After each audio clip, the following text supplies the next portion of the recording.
Good morning, New Haven. This is your traffic reporter, Mr. New Haven. Today is Wednesday, March 1st, 2023, the day after the snowfall. I'm reporting for OnSceneMedia, New Haven County, and this segment is brought to you by the law offices of Attorney Irving J. Pinsky.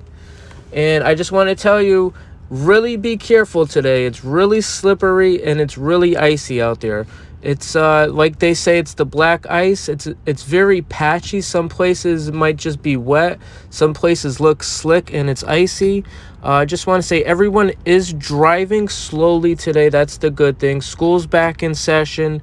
Give yourself some distance to break between you and the driver. Don't tailgate anyone, especially today.